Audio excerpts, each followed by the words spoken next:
नमस्कार, India TV देख रहे हैं आप। आपके साथ मैं हूं प्राची पारशर। ममता बनर्जी को एक दिन में सबसे बड़ा नुकसान हो गया है। कोई सोच सकता था कि बंगाल चुनाव में इस्लामाबाद और रावलपिंडी का नाम आ जाएगा। ममता और उनके भतीजे अभिषेक बैनर्जी की स्पीच में ख्वाजा आसिफ, आसिम मुनीर, शहबाज शरीफ ऐसे नाम सुनाई दे रहे हैं। आप सोचेंगे कि इसकी वजह पाकिस्तान है। नहीं, ऐसा नहीं है। इसकी वजह है मुस्लिम वोट। बंगाल में ममता बनर्जी की जीत की बुनियाद रातों रात हिल गई है। उनके पैरों से जमीन अचानक ही खिसक गई है।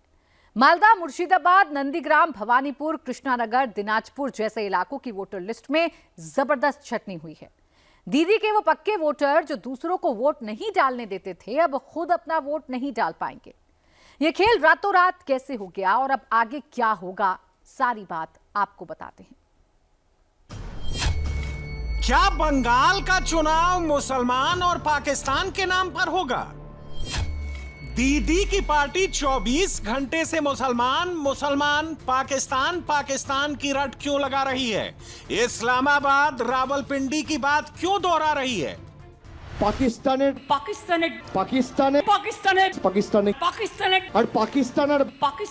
আমাদের পাকিস্তানি বলে।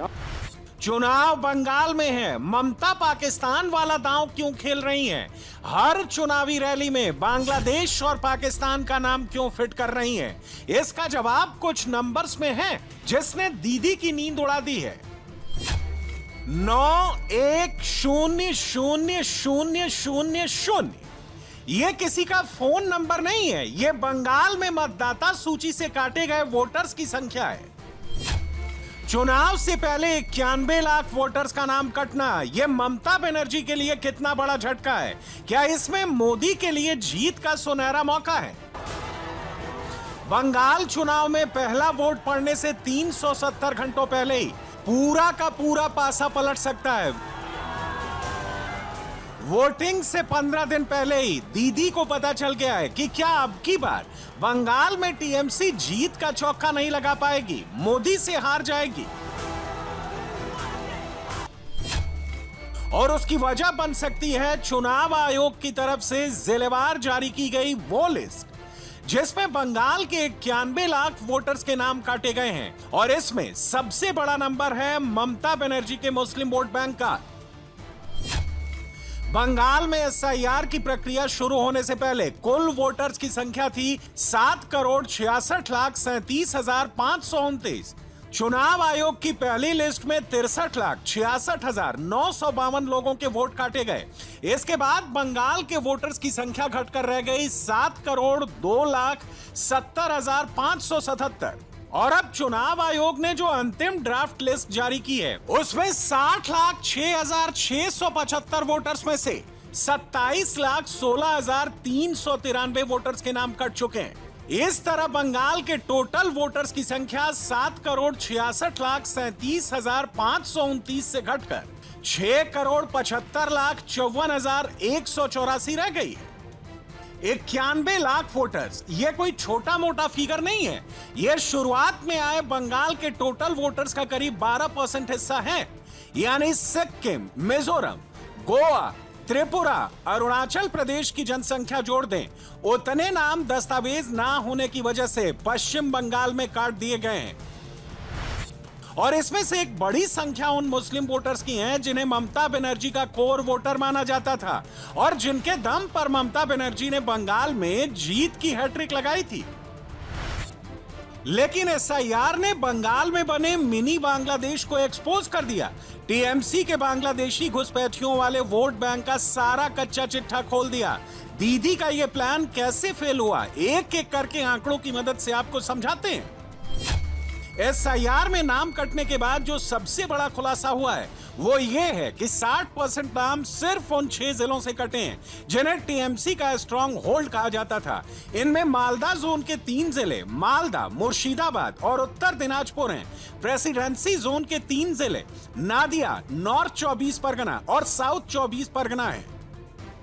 बड़े पैमाने पर नाम कटने से अब की बार टीएमसी का पारंपरिक मुस्लिम वोट बैंक कैसे बिखरने वाला है, इसे चुनाव आयोग की अंतिम ड्राफ्ट लिस्ट केसरिया से मन जोगी हुआ रे, दिल झूमे देखो।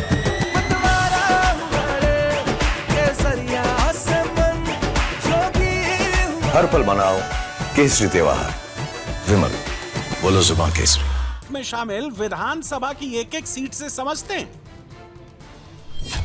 जलपाईगुड़ी में 35,356 लोगों के वोट कटे हैं। 2021 के विधानसभा चुनाव में यह सीट टीएमसी ने जीती थी और जीत का मार्जिन था सिर्फ 941 वोट। यहां मुस्लिम आबादी करीब 12% है।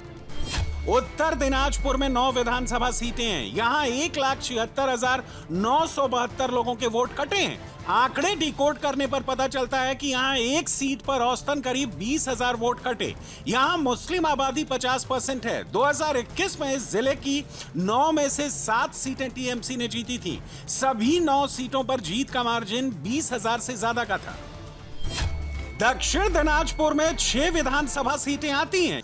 यहां 76,768 लोगों के वोट कटे हैं, यानी एक सीट पर औसतन करीब 13,000 वोट कटे हैं। यहां मुस्लिम आबादी 24% है। 2021 के चुनाव में दक्षिण दिनाजपुर की 6 में से 3 सीट टीएमसी ने जीती थी और टीएमसी की जीती हुई 2 सीट पर जीत का मार्जिन 20,000 से ज्यादा था। एक सीट पर जीत का मार्जिन 12,000 से ज्यादा था। मालदा जिले में 12 विधानसभा सीटें आती हैं। यहां 2,39,375 लोगों के वोट कटे हैं, यानी एक सीट पर औसतन करीब 20,000 वोट कटे हैं। यहां भी 51% मुस्लिम आबादी है। 2021 में इन 12 सीटों में से 8 सीटें टीएमसी ने जीती थी और 12 में से 5 सीटें ऐसी हैं जहां जीत का मार्जिन 20,000 या उससे कम वोटों का था। मुर्शिदाबाद में 22 विधानसभा सीटें आती हैं। एसआईआर के बाद इस जिले में 4,55,137 वोट कटे हैं, यानी एक सीट पर औसतन करीब 21,000 वोट कटे हैं। यहां पर मुस्लिम आबादी 66% से ज्यादा है। 2021 में मुर्शिदाबाद की 22 में से 20 सीटें ममता बनर्जी की पार्टी ने जीती थी और 4 सीटें ऐसी थीं जहां जीत का मार्जिन 26,000 या उससे कम वोटों का था। नादिया जिले में 17 विधानसभा सीटें आती हैं। यहां 2,08,626 लोगों के वोट कटे हैं। इस जिले में करीब 27% मुस्लिम आबादी है। 2021 में नादिया जिले की 17 में से 8 सीटें टीएमसी ने जीती थी। टीएमसी की 8 में से 2 सीटों पर जीत का मार्जिन 20,000 से ज्यादा था, जबकि 4 सीटों पर जीत का मार्जिन या तो 20,000 के अंदर था या फिर 10,000 के अंदर था। नॉर्थ 24 परगना में 33 विधानसभा सीटें आती हैं। यहां 3,25,666 लोगों के वोट कटे, यानी एक सीट पर औसतन करीब 10,000 वोट कटे हैं। यहां भी मुस्लिम आबादी 26% है। 2021 में नॉर्थ 24 परगना की 33 में से 28 सीटें टीएमसी ने जीती थी। 2021 में 33 में से 6 सीटों पर 10,000 या उससे कम वोट से फैसला हुआ था, जिसमें 3 बीजेपी और 3 टीएमसी ने जीती थी। इसी तरह साउथ 24 परगना में 31 विधानसभा सीटें आती हैं। इस जिले में 2,22,929 लोगों के वोट कटे हैं। इस सीट पर औसतन 7,000 से ज्यादा वोट कटे हैं। यहां भी मुस्लिम आबादी 36% है। पिछले विधानसभा चुनाव में इन 31 में से 30 सीटें टीएमसी ने जीती थी और 31 में से 30 सीटें ऐसी थीं जहां जीत का मार्जिन 20,000 या उससे ज्यादा था। कोलकाता में 11 विधानसभा सीटें हैं। कोलकाता साउथ में 28,468 लोगों के वोट कटे हैं। कोलकाता नॉर्थ में 39,164 लोगों के वोट कटे हैं। यहां भी करीब 21% मुस्लिम आबादी है। 2021 में ये सारी 11 सीटें टीएमसी ने जीती थी और 11 में से 4 सीटों पर जीत का मार्जिन 25,000 से कम का था। हावड़ा जिले में 16 विधानसभा सीटें हैं। यहां 1,32,151 लोगों के वोट कटे हैं। यहां करीब 26% मुस्लिम आबादी है। 2021 में ये 16 की 16 सीटें टीएमसी ने जीती थी। 2 सीट पर जीत का मार्जिन 6,000 या उससे कम था। 3 सीट पर जीत का मार्जिन 20,000 या उससे कम था। हुगली में 18 विधानसभा सीटें आती हैं। यहां 1,20,813 लोगों के वोट कटे हैं। यहां भी करीब 16% मुस्लिम आबादी है। पिछले चुनाव में इन 18 में से 14 सीटें टीएमसी ने जीती थी। 14 में से 3 सीट पर जीत का मार्जिन 10,000 के अंदर था। 2 सीट पर जीत का मार्जिन 20,000 के अंदर था। पूर्वी मेदिनीपुर में 16 विधानसभा सीटें आती हैं। यहां 19,572 लोगों के वोट कटे हैं। यहां भी करीब 14.59% मुस्लिम आबादी है। पिछले चुनाव में 16 में से 9 सीटें टीएमसी ने जीती थी। 9 में से एक सीट पर जीत का मार्जिन 1,000 के भीतर, एक सीट पर जीत का मार्जिन 2,500 के भीतर था। टीएमसी की जीती 4 सीटों पर जीत का मार्जिन 10,000 के भीतर था। पश्चिम मेदिनीपुर में 19 विधानसभा सीटें आती हैं। यहां 52,277 लोगों के वोट कटे हैं। यहां भी करीब 11% मुस्लिम आबादी है। 2021 में 19 में से 17 सीटें टीएमसी ने जीती थी। इनमें से 8 सीटें ऐसी हैं जहां टीएमसी की जीत का मार्जिन 15,000 या उससे कम वोटों का था। पुरुलिया में 9 विधानसभा सीटें आती हैं। यहां 5,942 लोगों के वोट कटे हैं। पिछले चुनाव में 8% मुस्लिम आबादी वाले पुरुलिया की 9 में से 3 सीट टीएमसी ने जीती थी और तीनों पर जीत का मार्जिन 20,000 या उससे कम था। बांकुरा में 12 विधानसभा सीटें आती हैं। यहां 6,533 लोगों के वोट कटे हैं। पिछली बार 7% मुस्लिम आबादी वाले बांकुरा में 4 सीटें ममता बनर्जी ने जीती थी और 4 में से 2 पर टीएमसी की जीत का मार्जिन 4,000 के अंदर था। इसके अलावा पूर्व बर्धमान में 2,09,805, बीरभूमि में 82,059, अलीपुरद्वार में 36,078, कालीपोंग में 2,407, झारग्राम में 1,240 और पश्चिम बर्धमान में 74,100 लोगों के वोट काटे गए हैं। ममता बनर्जी इसीलिए इन दिनों इतना पैनिक में है। टीएमसी इसीलिए एसआईआर के खिलाफ पहले दिन से शोर मचा रही है, क्योंकि टीएमसी की ताकत कुछ खास इलाकों में ही घुसी हुई है, पूरे बंगाल में फैली नहीं है।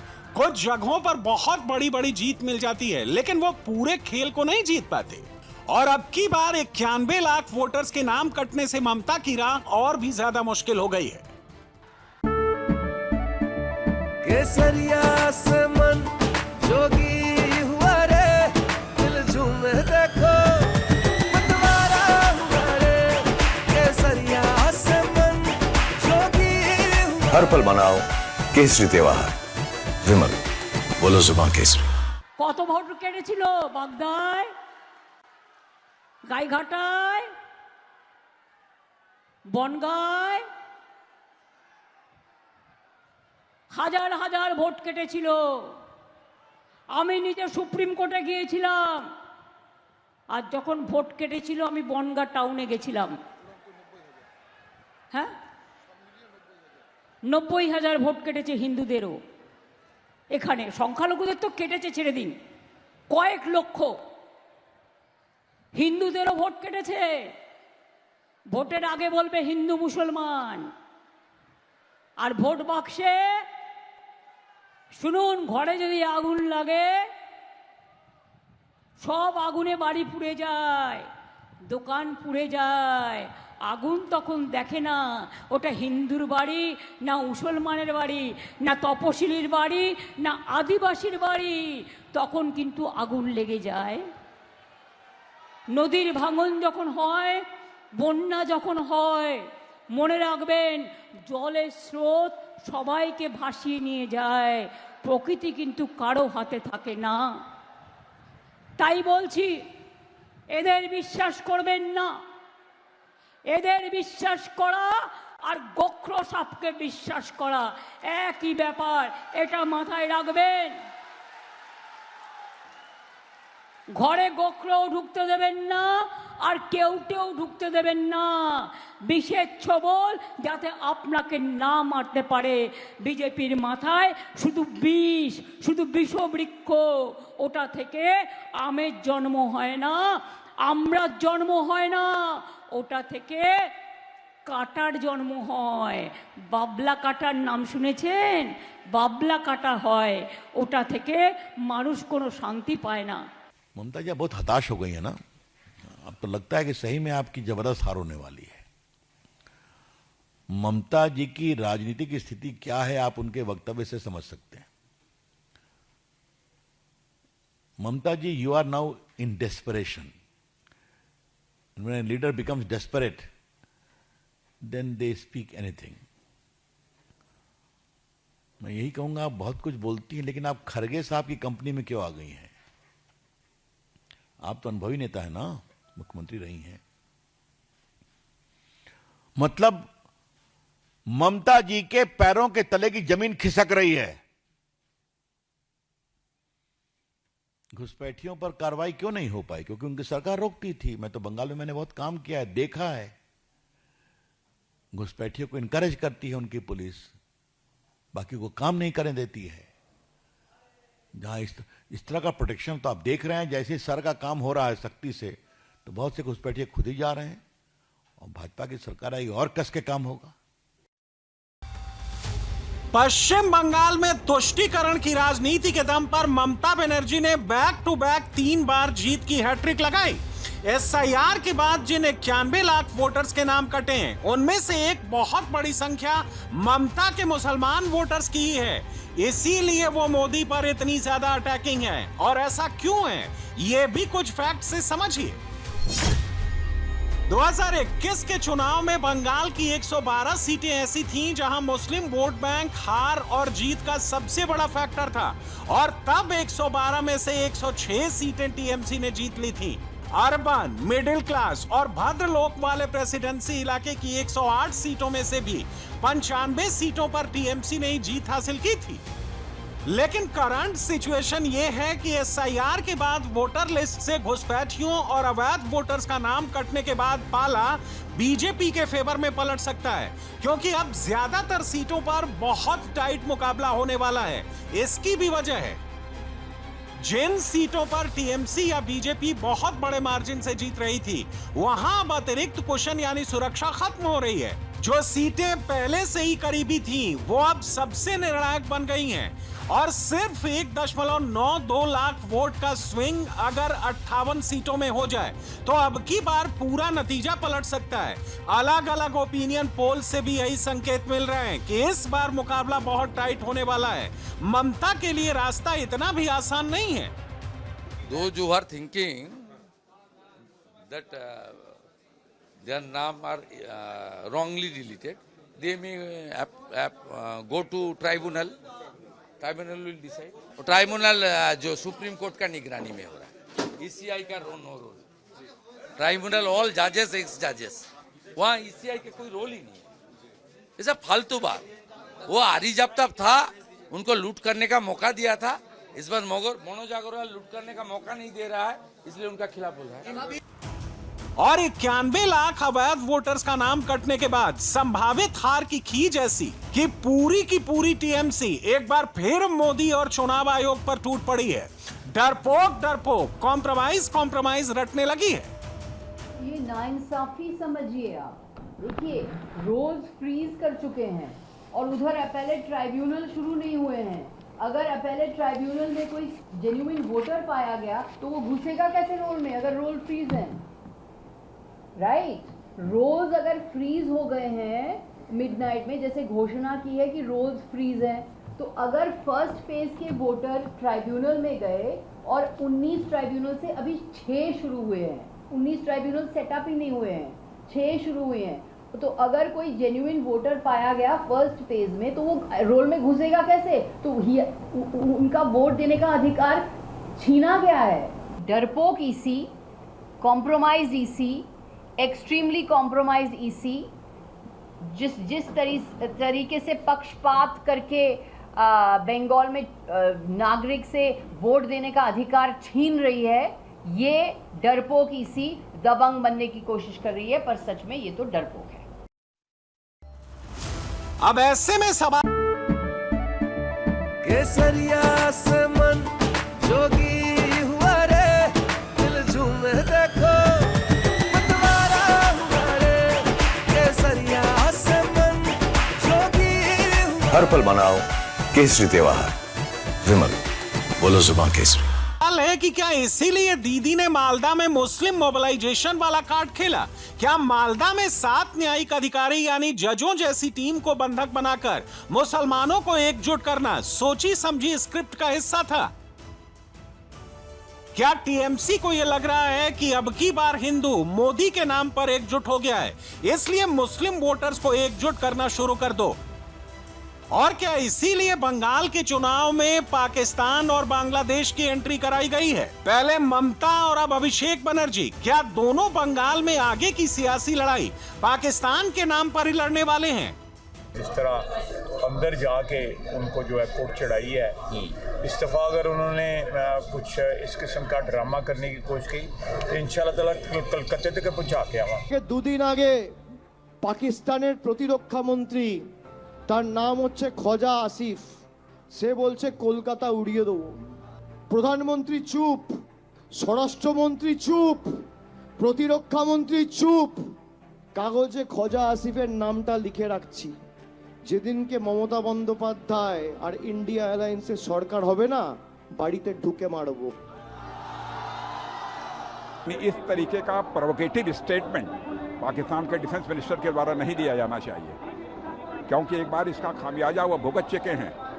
आज के 55 ईयर्स एगो, यानी 55 वर्ष पहले, उसका परिणाम यह हुआ कि पाकिस्तान दो टुकड़ों में खंड खंड हो गया, एक पाकिस्तान बना और बांग्लादेश।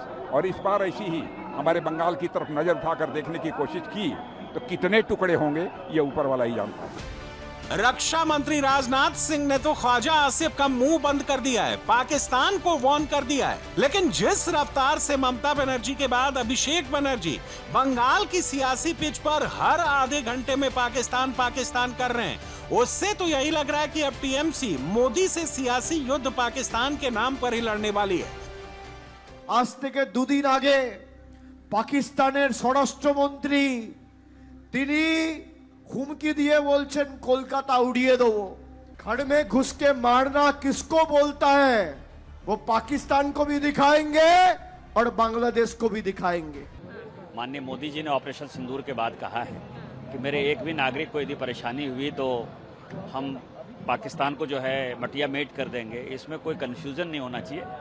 ये मुझे लगता है कि ममता जी के कहने पर ही इस तरह के बयान जो है ख्वाजा अहमद ने दिए होंगे, क्योंकि बांग्लादेशी आसिफ ने नहीं, मैं इसीलिए कह रहा हूँ ना, क्योंकि बांग्लादेशी घुसपैठिया जो है ये बड़ा मुद्दा है और बांग्लादेशी घुसपैठिया के वोट पर ही तृणमूल कांग्रेस खड़ी है। तो उसको कवर देने के लिए पाकिस्तान के किसी मंत्री से उन्होंने जवाब दिला दिया होगा। इसकी जांच यदि होगी तो पता चल जाएगा कि किसके कहने पर उन्होंने किस तरह के बयान दिए। केवल राजनीति, केवल बांग्लादेशी को सम्मान देने के अलावा, बांग्लादेशी घुसपैठियों को बसाने के अलावा, आप बताएं ना बंगालियों का सम्मान कैसे है। इसलिए मुझे लगता है कि बंगाली प्राइड, बंगाली सम्मान जो है वो भारतीय जनता पार्टी ही देगी, क्योंकि हमारी अस्मिता बीजेपी बनी ही बंगाल के कारण। यदि श्यामा प्रसाद मुखर्जी साहब नहीं होते तो हम नहीं होते।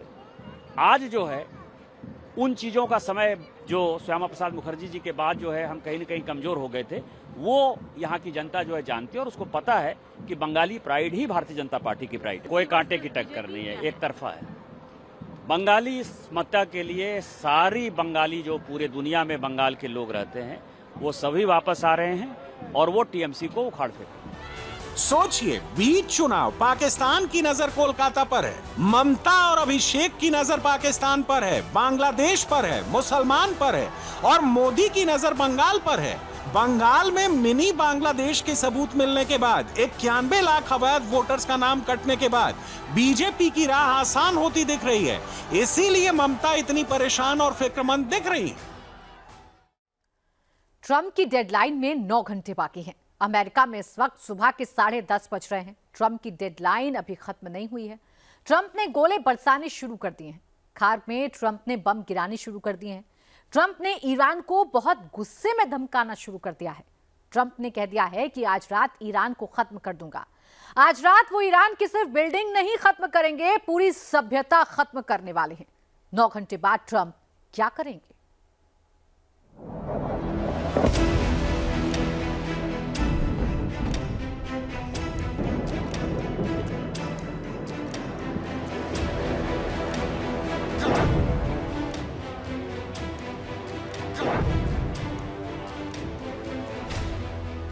ट्रंप का डूम्सडे प्लेन उड़ने लगा।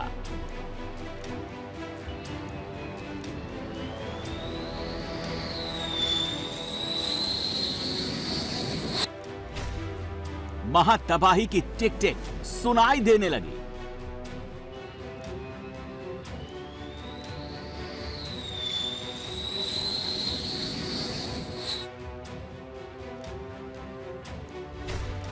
आज ईरान के इतिहास की सबसे काली रात है।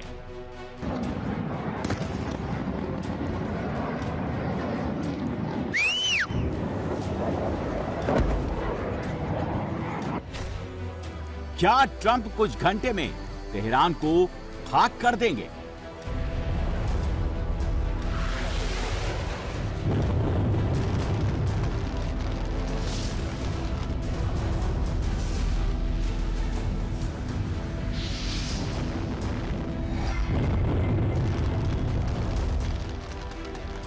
अमेरिका का डूम्सडे प्लेन तभी उड़ता है जब पेंटागन कोई बहुत बड़ा फैसला करता है।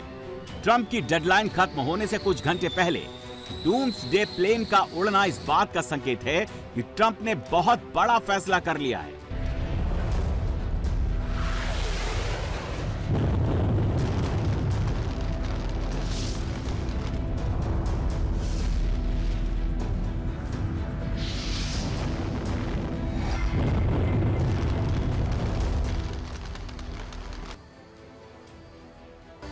ईरान में आज की रात कयामत की रात है।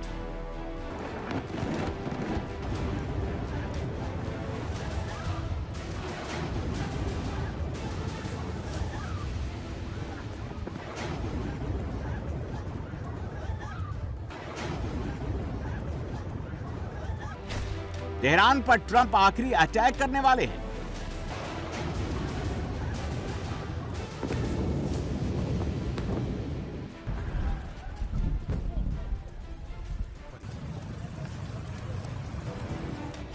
इस्लामिक रिजीम सरेंडर करेगा, वरना आज बहुत बड़ा हमला होगा।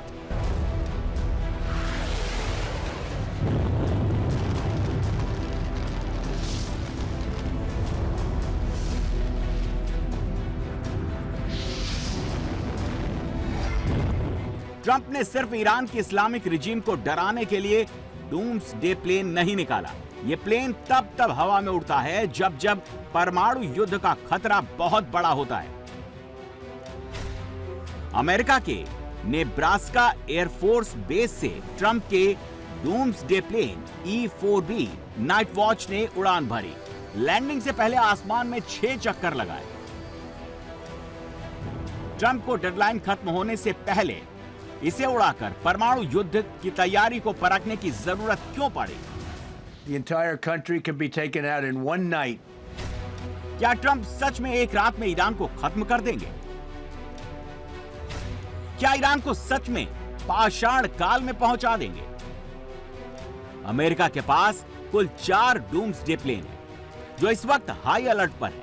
अगर नौबत परमाणु युद्ध की आ गई, हमले शुरू हो गए, तो डूम्सडे परमाणु विस्फोट, रेडिएशन और इलेक्ट्रोमैग्नेटिक पल्स को सहन करने में सक्षम है।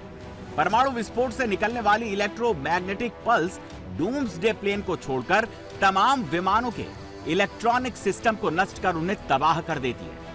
अगर ईरान का कोई साथी मुल्क अमेरिका पर परमाणु अटैक कर पेंटागन और उसके कमांड सेंटर को नष्ट कर दे, तब भी डूम्सडे प्लेन से अमेरिका युद्ध संचालित कर सकता है। डूम्सडे प्लेन एक बार में 12 घंटे की उड़ान भर सकता है। हवा में ईंधन भरने के बाद इसे लगातार 72 घंटे उड़ाते हुए युद्ध लड़ा जा सकता है। इसमें 112 लोगों के बैठने की व्यवस्था है। ये राष्ट्रपति, रक्षा सचिव और सैन्य कमांडरों के लिए आसमान में एक सुरक्षित ऑफिस की तरह काम करता है। डूम्सडे प्लेन के ऊपरी हिस्से में एक बड़ा गुंबद होता है, जिसमें 67 सैटेलाइट डिश और एडवांस एंटीना लगे। अमेरिका का वॉर डिपार्टमेंट इसमें बैठकर दुनिया में कहीं भी मौजूद अपने सैन्य अड्डे और पनडुब्बी से संपर्क कर सकता है, उन्हें हमले का आदेश दे सकता है। डूम्सडे प्लेन में आगे की तरफ कॉन्फ्रेंस एरिया होता है, उसके पीछे ब्रीफिंग रूम होता है। प्लेन में पीछे की तरफ कम्युनिकेशन एरिया और रेस्ट एरिया होता है। इसमें आराम करने के लिए 18 बेड लगे हुए हैं। And it'll happen over a period of 4 hours. America deadline खत्म होने से पहले क्या तैयारी कर रहा है, इसकी एक और तस्वीर देख लीजिए। यह अमेरिका का सबसे खतरनाक बॉम्बर है, जो परमाणु हमला भी कर सकता है और भयंकर तबाही मचाने वाले गैर परमाणु वॉरहेड गिरा सकता है।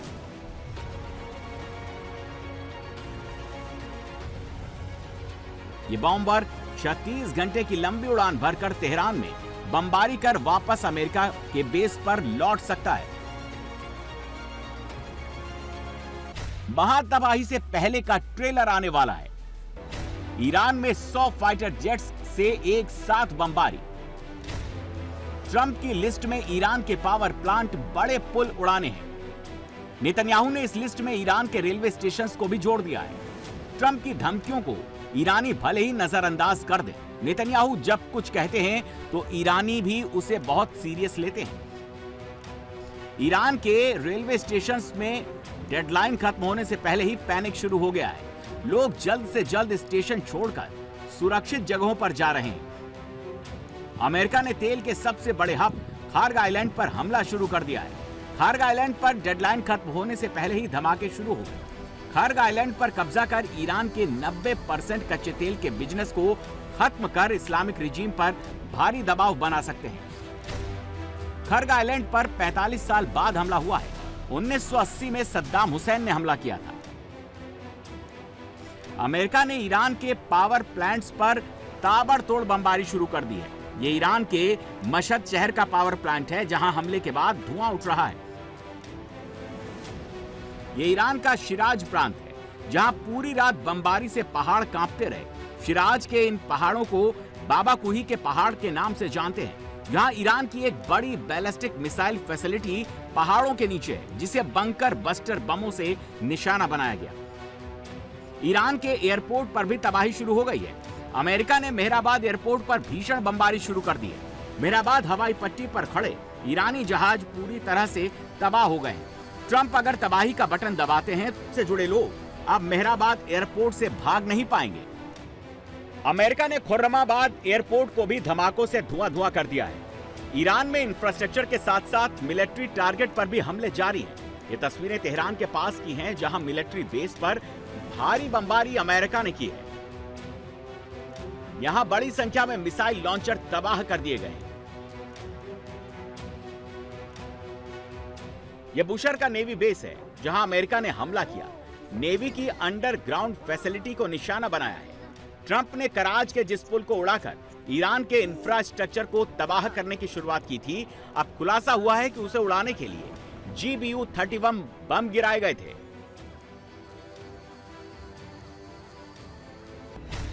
अमेरिका ने GBU-31 बम में 429 किलो ट्राइटोलन जैसा हाई एक्सप्लोसिव भरा होता है। 2000 पाउंड का GBU-31 बम बड़े से बड़े बंकर को तहस नहस कर सकता है। इसे 28 किलोमीटर दूर से लॉन्च किया जा सकता है। सबसे बड़ी बात, किसी भी मौसम में यह बम 5 मीटर से भी कम सटीकता से निशाना लगाता है। अमेरिका ने ईरान के अल्ब्रोज प्रांत में भारी बमबारी की, जहां 18 लोग मारे गए। ट्रंप की धमकियों से ईरान में जबरदस्त पैनिक है। तेहरान में लोग सो नहीं पा रहे हैं। यहां हर घंटे धमाके होते रहते हैं। जैसे ही कोई बम फटता है या मिसाइल गिरने से विस्फोट होता है, डर के मारे लोग छत पर आ जाते हैं। ट्रंप की धमकियों से डरे लोगों ने इमरजेंसी की तैयारी कर दी है। लोगों ने बैग पैक कर लिए हैं, दवाइयां और डॉक्यूमेंट्स रख लिए हैं।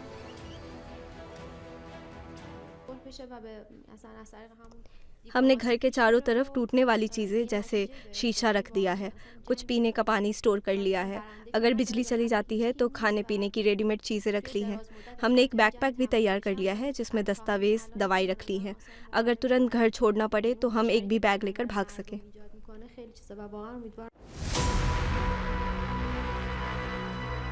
ट्रंप अभी चुन चुन कर मार रहे हैं, अब अंधाधुंध मारेंगे।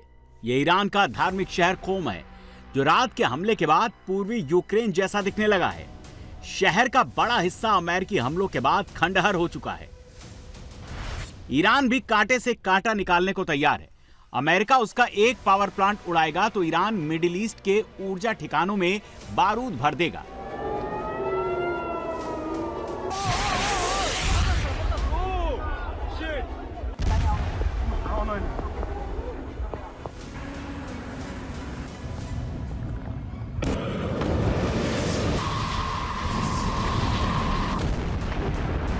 ईरान ने इसका आगाज सऊदी अरब से कर दिया है। सऊदी अरब की इंडस्ट्रियल सिटी अल जुबैल को ईरान ने दहला दिया है। ईरान के मिसाइल और ड्रोन अटैक के बाद सऊदी अरब की सबसे बड़ी इंडस्ट्रियल सिटी आग की लपटों में घिर गई।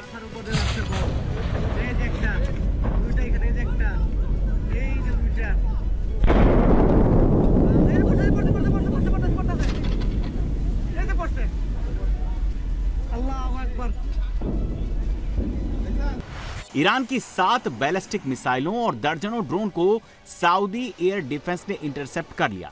कई मिसाइलें और drone Al Jubail industrial city की अलग अलग फैसिलिटी में गिरे। इसके बाद बड़े एरिया में आग लग गई।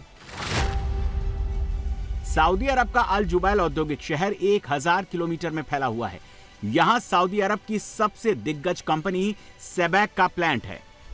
दुनिया की कुल पेट्रोकेमिकल उत्पादन का 7% यहीं बनता है।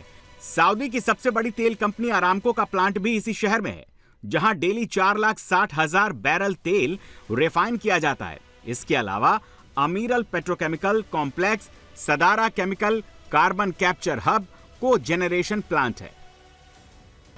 सऊदी के अल जुबैल पर बड़ा हमला कर ईरान ने युद्ध को और भड़का दिया है। सऊदी अरब इसका बदला जरूर लेगा। अल जुबैल औद्योगिक शहर सऊदी की जीडीपी में 12% का योगदान देता है। नॉन ऑयल कारोबार में इसका 11% का हिस्सा है। यहां स्टील, गैसोलीन, उर्वरक और प्लास्टिक के बड़े कारखाने हैं। ईरान ने इसे पार्स गैस फील्ड पर हमले का बदला बताया है, जिस पर सोमवार को दोबारा हमला हुआ था।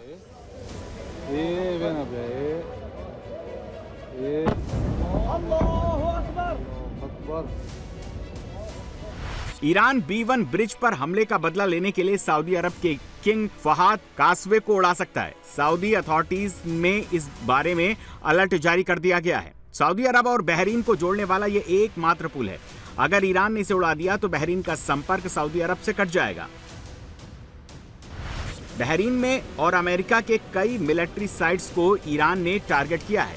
दावा है कि इसमें अमेरिका को काफी नुकसान हुआ है।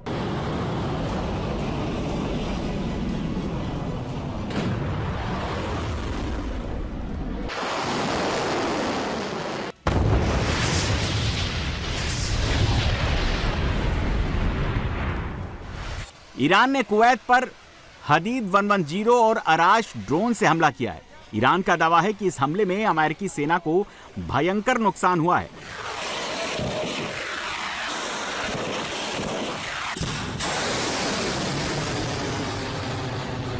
सैटेलाइट तस्वीरों में अमेरिका के अल उदैद कैंप में बहुत जगहों पर काले निशान दिखाई दे रहे हैं। रिपोर्ट्स के मुताबिक कुवैत के इस अमेरिकी बेस को ईरान ने इतना ठोक दिया कि अब वो इस्तेमाल करने लायक नहीं बचा। 39 दिन के युद्ध में दुनिया के बड़े बड़े तेल संसाधन खाक हो चुके हैं। ईरान के असलुएह और माहशहर में 85% पेट्रोकेमिकल प्रोडक्शन खत्म हो चुका है। कतर में रास लाफान गैस फील्ड में हमले की वजह से पेट्रोकेमिकल प्रोडक्शन 17% कम हो चुका है, जिसे दोबारा पटरी पर लाने में 3 से 5 साल लगेंगे। यूएई में बराक पॉलीफीन प्लांट में काम सस्पेंड है।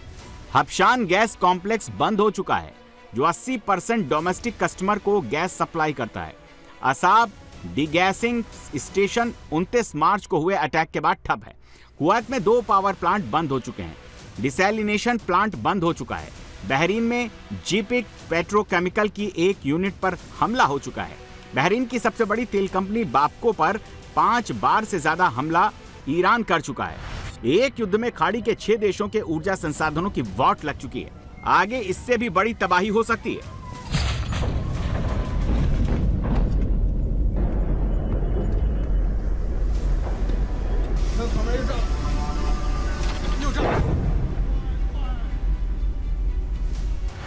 ट्रंप कह रहे हैं कि ईरान की आखिरी रात है, वो कल का सूरज नहीं देख पाएगा।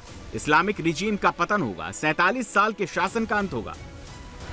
ईरान ने ट्रंप की धमकी को इस बार बहुत सीरियस ले लिया है। ईरान को लगने लगा है कि ट्रंप रिजीम को हटाने के लिए ग्राउंड फोर्स उतार देंगे। इस्लामिक रिजीम ने उससे पहले ही तेहरान में लेडी फोर्स उतार दी है। ईरान की महिलाएं गन लेकर सड़कों पर गश्त कर रही हैं। मशीन गन माउंटेड कारों में पेट्रोलिंग कर रही हैं। ईरान के अलग अलग प्रांतों में भी ऐसी ही तस्वीरें आ रही हैं। महिलाएं AK-47 लेकर गलियों में खड़ी हैं। ईरान की सत्ता को बचाने के लिए महिलाएं खुलकर मैदान में आ गई हैं। क्या मुस्तबा महिलाओं को सड़क पर खड़ा कर ट्रंप को रोक पाएंगे, बड़ा सवाल है। अगर आसमान से बमबारी होने लगी तो मुश्तबा की लेडी फोर्स क्या करेगी? ईरान ने युद्ध में पहली बार पिंक मिसाइल लॉन्च की है। एक बैलिस्टिक मिसाइल को पिंक कलर में रंग कर ईरान ने तेल अवीव पर हमला किया। इसकी डिमांड एक छोटी बच्ची ने की थी, जिसे ईरान ने ट्रंप की डेडलाइन खत्म होने से पहले पूरा कर दिया।